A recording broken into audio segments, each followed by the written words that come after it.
Gálatas, nueva traducción viviente. Les escribo, yo, el apóstol Pablo. No fui nombrado apóstol por ningún grupo de personas ni por ninguna autoridad humana, sino por Jesucristo mismo y Dios Padre, quien levantó a Jesús de los muertos. Todos los hermanos de este lugar se unen a mí para enviar esta carta que escribo a las iglesias de Galacia. Que Dios nuestro Padre y el Señor Jesucristo les concedan gracia y paz, tal como Dios nuestro Padre lo planeó. Jesús entregó su vida por nuestros pecados para rescatarnos de este mundo de maldad en el que vivimos. A Dios sea toda la gloria por siempre y para siempre. Amén.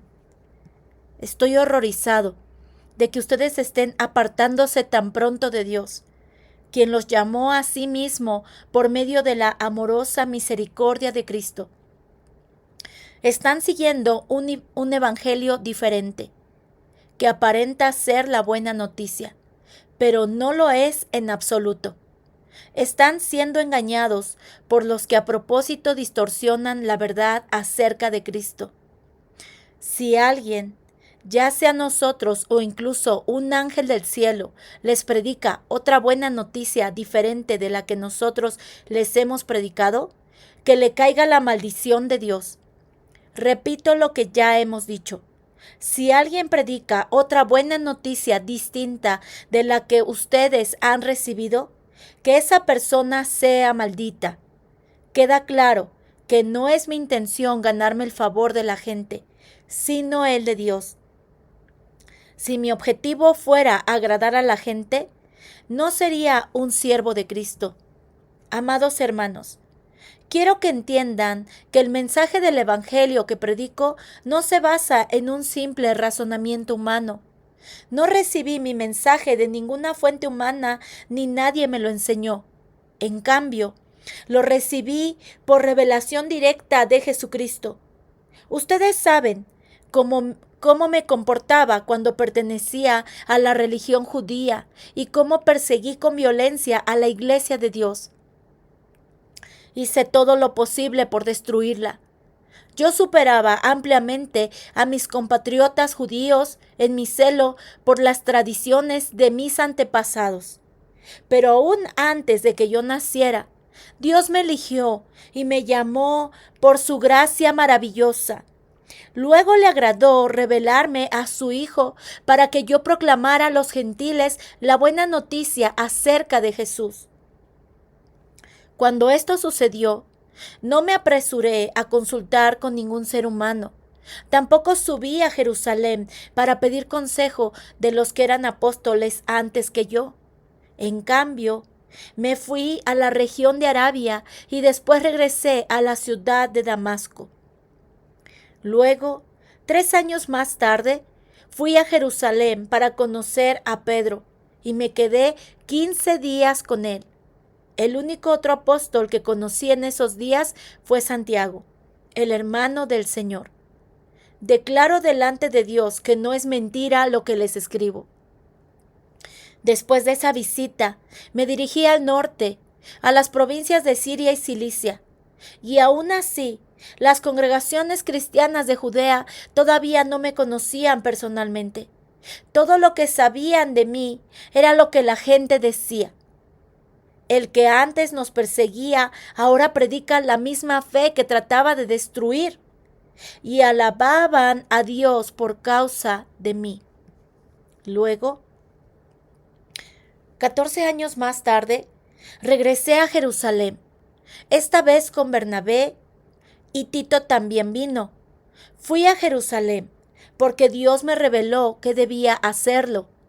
Durante mi tiempo allí, me reuní en privado con los que eran reconocidos como los dirigentes de la iglesia y les presenté el mensaje que predico a los gentiles. Quería asegurarme de que estábamos de acuerdo, porque temía que todos mis esfuerzos hubieran sido inútiles y que estaba corriendo la carrera en vano. Sin embargo, ellos me respaldaron y ni siquiera exigieron que mi compañero Tito se circuncidara, a pesar de que era griego. Incluso esa cuestión surgió solo a causa de algunos que se dicen cristianos, falsos cristianos en realidad, que se habían infiltrado entre nosotros. Se metieron en secreto para espiarnos y privarnos de la libertad que tenemos en Cristo Jesús, pues querían esclavizarnos y obligarnos a seguir los reglamentos judíos. Pero no nos doblegamos ante ellos ni por un solo instante. Queríamos preservar la verdad del mensaje del Evangelio para ustedes. Los líderes de la iglesia no tenían nada que agregar a lo que yo predicaba.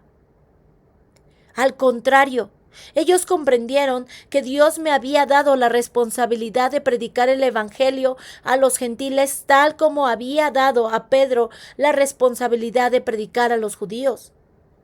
Pues el mismo Dios que actuaba por medio de Pedro, apóstol a los judíos, también actuaba por medio de mí, apóstol a los gentiles.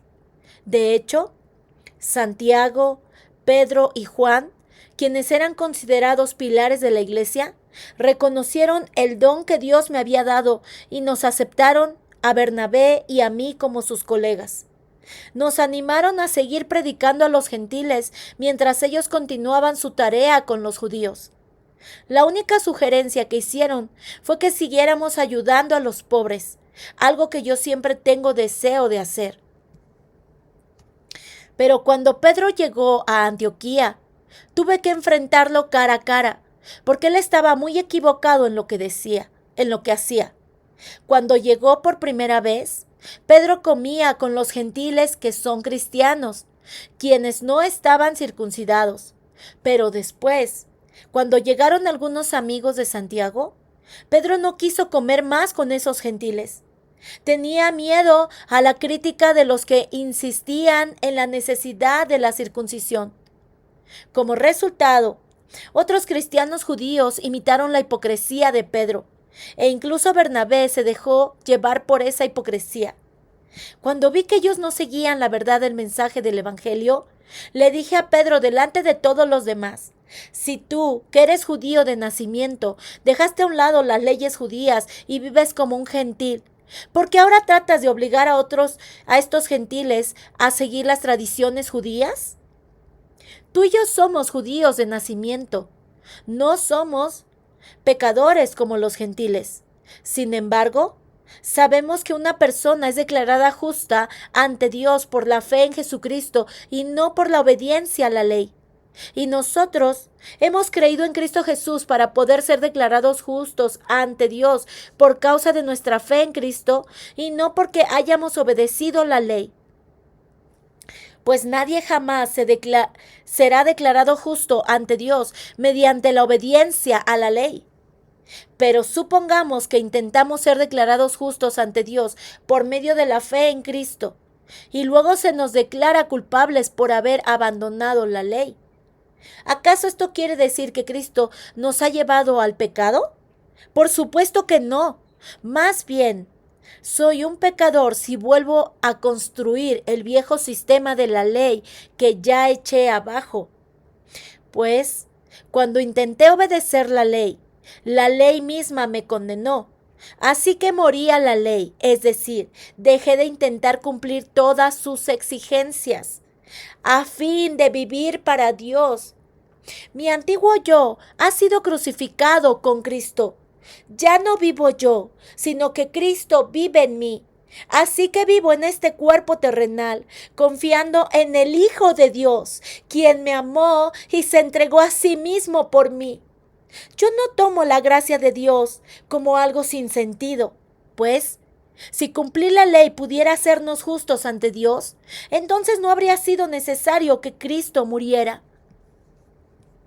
¡Ay, Gálatas tontos! ¿Quién los ha hechizado? Pues el significado de la muerte de Jesucristo se les explicó con tanta claridad como si lo hubieran visto morir en la cruz. Déjenme hacerles una pregunta. ¿Recibieron al Espíritu Santo por obedecer la ley de Moisés? ¡Claro que no! Recibieron al Espíritu porque creyeron el mensaje que escucharon acerca de Cristo. ¿Será posible que sean tan tontos?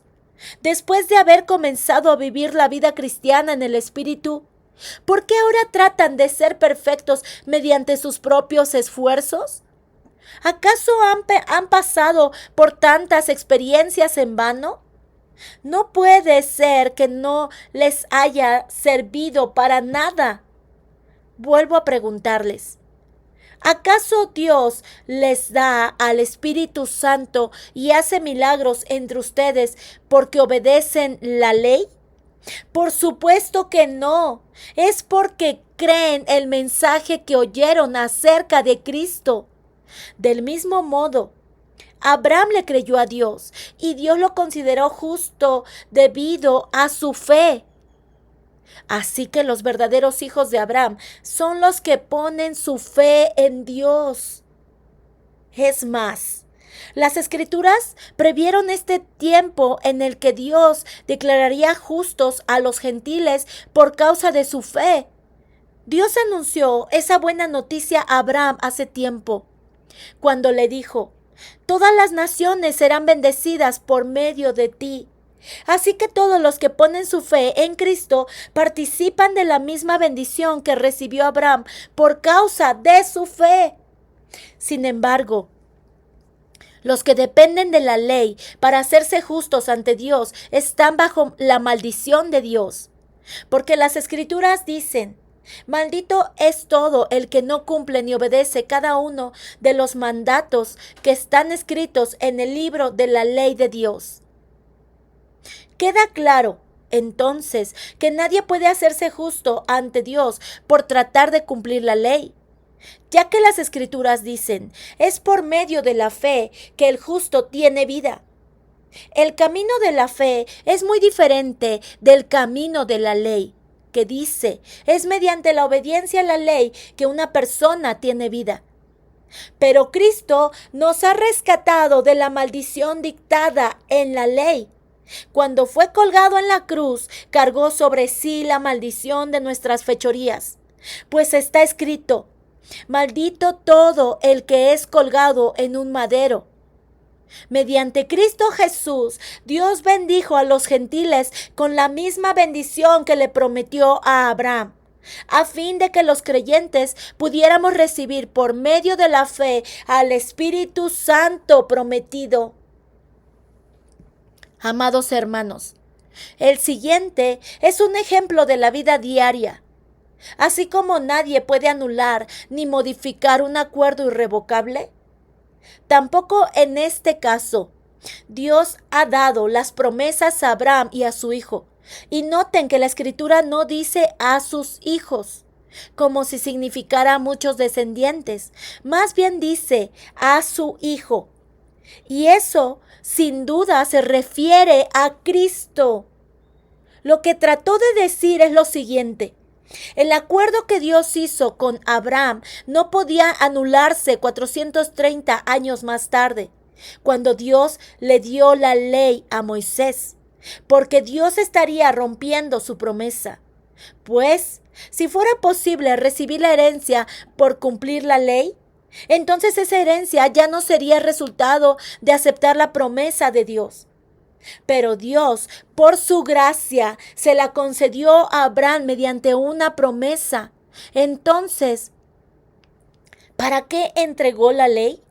Fue añadida a la promesa para mostrarle a la gente sus pecados. Pero la intención era que la ley durara solo hasta la llegada del Hijo prometido.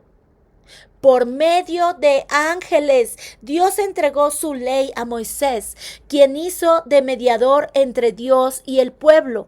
Ahora bien, un mediador es de ayuda si dos o más partes tienen que llegar a un acuerdo.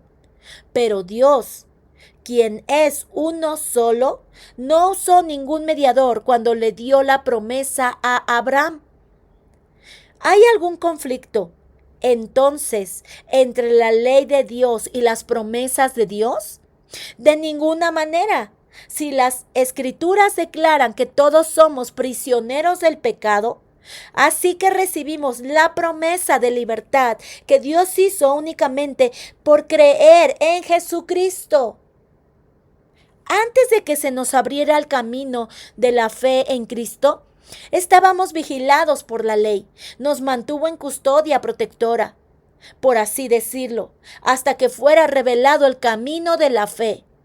Dicho de otra manera, la ley fue nuestra tutora hasta que vino Cristo. Nos protegió hasta que se nos declarara justos ante Dios por medio de la fe. Y ahora que ha llegado el camino de la fe, ya no necesitamos que la ley sea nuestra tutora, pues todos ustedes son hijos de Dios por la fe en Cristo Jesús, y todos los que fueron unidos a Cristo en el bautismo se han puesto a Cristo como si se pusieran ropa nueva. Ya no hay judío ni gentil, esclavo ni libre, hombre ni mujer, porque todos ustedes son uno en Cristo Jesús. Y ahora que pertenecen a Cristo, son verdaderos hijos de Abraham, son sus herederos, y la promesa de Dios a Abraham les pertenece a ustedes. Piénsenlo de la siguiente manera: si un padre muere y deja una herencia a sus hijos pequeños, esos niños no están en mejor situación que los esclavos hasta que se hagan mayores de edad. Aunque son los verdaderos dueños de todas las posesiones de su padre, tienen que obedecer a sus tutores hasta que cumplan la edad establecida por su padre. Eso mismo sucedía con nosotros antes de que viniera Cristo. Éramos como niños, éramos esclavos de los principios espirituales básicos de este mundo.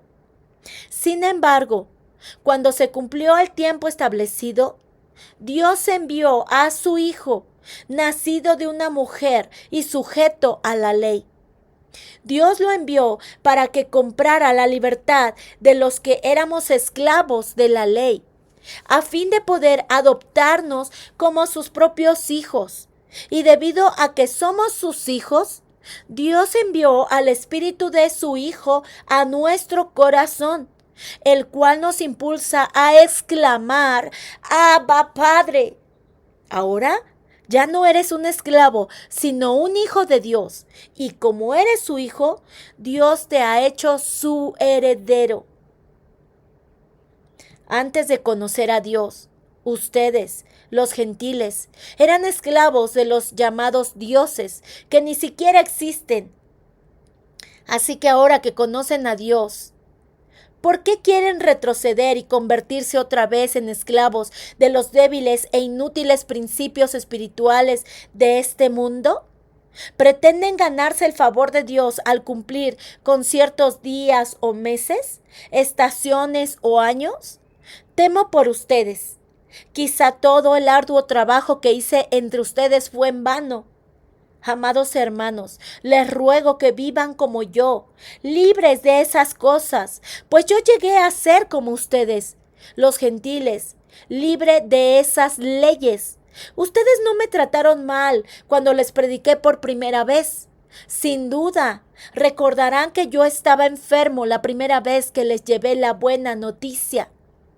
Aunque mi condición los tentaba a no aceptarme, ustedes no me despreciaron ni me rechazaron. Todo lo contrario, me recibieron y me cuidaron como si yo fuera un ángel de Dios o incluso el mismo Cristo Jesús. ¿Dónde ha ido a parar el espíritu de alegría y de gratitud que antes tenían? Estoy seguro de que ustedes se hubieran arrancado los propios ojos para dármelos de haber sido posible. ¿Acaso ahora me volví su enemigo porque les digo la verdad? Esos falsos maestros están muy ansiosos de ganarse el favor de ustedes, pero sus intenciones no son nada buenas. Lo que quieren es aislarlos de mí para que ustedes solo les presten atención a ellos. Si alguien quiere hacer cosas buenas por ustedes, no hay ningún problema, pero que lo haga en todo tiempo, no solo cuando estoy con ustedes. Oh, mis hijos queridos, siento como si volviera a sufrir dolores de parto por ustedes, y seguirán hasta que Cristo se forme por completo en sus vidas. Desearía estar con ustedes en este momento para poder hablarles en otro tono, pero estando tan lejos, no sé qué más puedo hacer para ayudarlos. Díganme ustedes, los que quieren vivir bajo la ley, ¿saben lo que en realidad dice la ley? Las escrituras dicen que Abraham tuvo 2 hijos, uno de la mujer esclava y el otro de su esposa, quien había nacido libre. El nacimiento del hijo de la esclava fue el resultado de un intento humano por lograr que se cumpliera la promesa de Dios. Pero el nacimiento del hijo de la libre fue la manera en que Dios cumplió su promesa. Esas 2 mujeres son una ilustración de los 2 pactos de Dios. La primera mujer, Agar, representa el monte Sinaí, donde el pueblo recibió la ley que los hizo esclavos. Y ahora Jerusalén es igual que el monte Sinaí en Arabia, porque la ciudad y sus hijos viven bajo la esclavitud de la ley. Pero la otra mujer, Sara, representa la Jerusalén celestial. Ella es la mujer libre y es nuestra madre, como dijo Isaías. Alégrate, oh mujer sin hijos, tú que nunca diste a luz. Ponte a gritar de alegría, tú que nunca tuviste dolores de parto, pues la mujer desolada ahora tiene más hijos que la que vive con su esposo. Y ustedes, amados hermanos, son hijos de la promesa igual que Isaac, pero ahora son perseguidos por los que quieren que cumplan la ley, tal como Ismael. El hijo que nació del esfuerzo humano persiguió a Isaac, el hijo que nació por el poder del Espíritu. ¿Pero qué dicen las Escrituras al respecto? Echa fuera a la esclava y a su hijo, porque el hijo de la mujer esclava no compartía la herencia del hijo de la mujer libre. Así que, amados hermanos, no somos hijos de la mujer esclava, somos hijos de la mujer libre. Por lo tanto, Cristo en verdad nos ha liberado. Ahora, asegúrense de permanecer libres y no se esclavicen de nuevo a la ley. Presten atención. Yo, Pablo, les digo lo siguiente: si dependen de la circuncisión para hacerse justos ante Dios, entonces Cristo no les servirá de nada. Lo repito, si pretenden lograr el favor de Dios mediante la circuncisión, entonces están obligados a obedecer cada una de las ordenanzas de la ley de Moisés. Pues, si ustedes pretenden hacerse justos ante Dios por cumplir la ley, han quedado separados de Cristo, han caído de la gracia de Dios. Sin embargo, los que vivimos por el Espíritu esperamos con anhelo recibir por la fe la justicia que Dios nos ha prometido. Pues, una vez que depositamos nuestra fe en Cristo Jesús, de nada sirve estar o no circuncidado. Lo importante es la fe que se expresa por medio del amor. Ustedes corrían muy bien la carrera. ¿Quién les impidió seguir la verdad? Seguro que no fue Dios, porque Él es quien los llamó a ser libres. Esa falsa enseñanza es como un poquito de levadura que impregna toda la masa. Confío en que el Señor los guarde de creer falsas enseñanzas. Dios juzgará a la persona que los está confundiendo, sea quien fuere. Amados hermanos, si yo todavía predicara que ustedes deben circuncidarse, como algunos dicen que hago, ¿por qué entonces aún se me persigue? Si ya no predicara que la salvación es por medio de la cruz de Cristo, nadie se ofendería. ¿Cómo me gustaría que esos perturbadores que quieren mutilarlos a ustedes mediante la circuncisión se mutilaran ellos mismos? Pues ustedes, mis hermanos, han sido llamados a vivir en libertad, pero no usen esa libertad para satisfacer los deseos de la naturaleza pecaminosa. Al contrario, usen la libertad para servirse unos a otros por amor. Pues toda la ley puede resumirse en un solo mandato: ama a tu prójimo como a ti mismo. Pero si están siempre mordiéndose y devorándose unos a otros, tengan cuidado, corren peligro de destruirse unos a otros. Por eso les digo, dejen que el Espíritu Santo los guíe en la vida. Entonces no se dejarán llevar por los impulsos de la naturaleza pecaminosa. La naturaleza pecaminosa desea hacer el mal, que es precisamente lo contrario de lo que quiere el Espíritu. Y el Espíritu nos da deseos que se oponen a lo que desea la naturaleza pecaminosa. Estas dos fuerzas luchan constantemente entre sí. Entonces ustedes no son libres para llevar a cabo sus buenas intenciones. Pero cuando el Espíritu los guía, ya no están obligados a cumplir la ley de Moisés. Cuando ustedes siguen los deseos de la naturaleza pecaminosa, los resultados son más que claros. Inmoralidad sexual, impureza, pasiones sensuales, idolatría, hechicería, hostilidad, peleas, celos, arrebatos de furia, ambición egoísta, discordias, divisiones, envidia, borracheras, fiestas desenfrenadas y otros pecados parecidos. Permítanme repetirles lo que les dije antes. Quiero que lleven esa clase de vida. Cualquiera que lleve esa clase de vida no heredará el reino de Dios.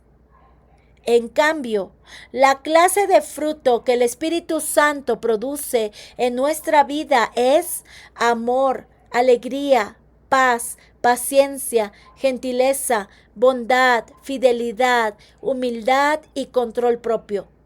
No existen leyes contra esas cosas.